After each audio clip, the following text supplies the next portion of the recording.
This is our last lesson. We're going to be talking about on the doorstep. Here you are at last, standing on someone's doorstep. But you're not nervous because you're well prepared. You've memorized key verses, you know how to answer common objections, you've been praying about this moment, and you're full of faith.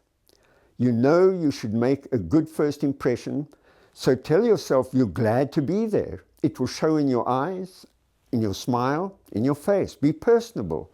Don't speak in a hurry, and say something like this. Hi, we're visiting in your neighborhood, and we want to invite you to visit our church. Present the church tract. This is a gift for you. Do you have a church home? Now, if the answer is yes or no, you should then ask, has anyone ever shared with you what the Bible says about knowing for sure that you are on your way to heaven? At this point, follow the conversation wherever it leads. Either explain the gospel by indicating what the tract says, or if the person is uninterested, simply smile and say thank you and move on to the next door. Now there's another way to meet strangers, and it's one that I've developed for myself. It works for me very well, and that is to meet strangers with a clipboard and pen at the ready. Then the conversation unfolds like this when the door opens. Hi, we're doing a community survey for our church. I've got 5 questions and it will take about a minute. Now the reason I use the survey is I want the person opening the door to answer the question they have, who is this and why are they here? When they see the clipboard and they see you standing there with a smile on your face, they'll tell themselves, oh, he's doing some kind of a survey. I also have discovered in the many, many years I've been doing this that people are genuinely inquisitive. They want to know what the questions are, and they also like giving their opinions. So this is a great way to break the ice. Now, it's not mandated by our church that you do it. I'm just offering you a way to make it a lot easier for you to share your faith. So they've opened the door, you've told them you're doing a community survey, 5 questions, take a minute, say nothing else.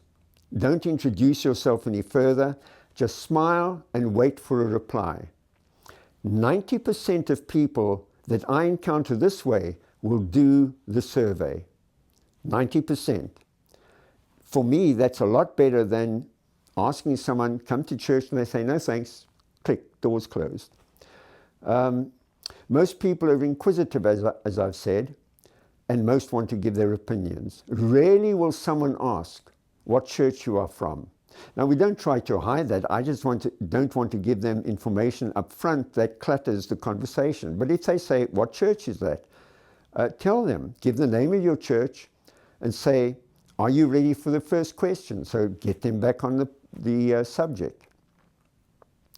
So ask the question, place a check mark on your survey for a positive answer and an X for a negative answer. Be sure they see what you're doing. Don't make any comment and go to the next question. When you reach the key question, which is the 4th question, about our destination after death, I always pause and say this. This is a tough question. Are you ready for it? I want to draw their attention to the fact that what I'm going to ask next is something that they should really give attention to, not just while I'm there, but afterwards. My personal prayer is when I've asked that question, I've planted a seed of doubt in their minds about the thing that most people try to avoid ever thinking about. What's going to happen to me when I die? I've got them to the point of having to face that question. And from this point on, I continue the conversation depending on the answer. If it's clear that the person doesn't want to continue, say thank you for the interview and move on after leaving a tract with them. You want to leave a positive impression, always, in the hope that your exchange will bear fruit sometime in the future. The next time somebody offers the gospel to them, they'll be more open to receiving it. But if you antagonize people, they're not going to want to hear it again in future. So, if the person shows interest, carefully explain the tract, and by the way, that means you need to know what the tract says, the tract you happen to be using. Know what it says, know how to take someone through it, know how to do it quickly and efficiently rather than bumbling around. It's very important that you explain that tract in a way that the message stays with them. And when you reach the end, you ask, do you understand what it says? If the answer is no, probe briefly for the problem. A no usually means the person doesn't want to continue the conversation. Now, don't try to force a conclusion at this point. If the answer is yes, ask the next question. Is there any reason you can think of why you would not want to pray right now and invite Jesus Christ into your life? The conversation could go in a number of directions at this point. Be sensitive as the Lord leads you. Remember, He wants to save sinners much more than you do. Now, if the sinner you're talking to does pray for salvation, it's an experience you will never forget, and you'll be hooked on soul winning for the rest of your life. And here's a last point to think about. Few people get saved from door-to-door evangelism. So why bother? You know, it's something I've been doing for many, many decades now.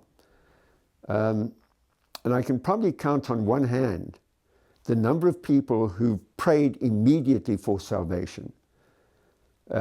Someone who's grown up their whole life resisting Christ doesn't change their mind in 2 minutes. In fact, it worries me a little if they do immediately say, yes, I want to pray, because I wonder, do they really understand what I've told them? So I proceed cautiously always. So the question then is, why bother? Well, every time you hand out a tract or talk to someone about salvation, however briefly, you are sowing a seed. You may be surprised in heaven one day to discover how many people, how many of those seeds later bore fruit. But the real secret is that the one who benefits most is you.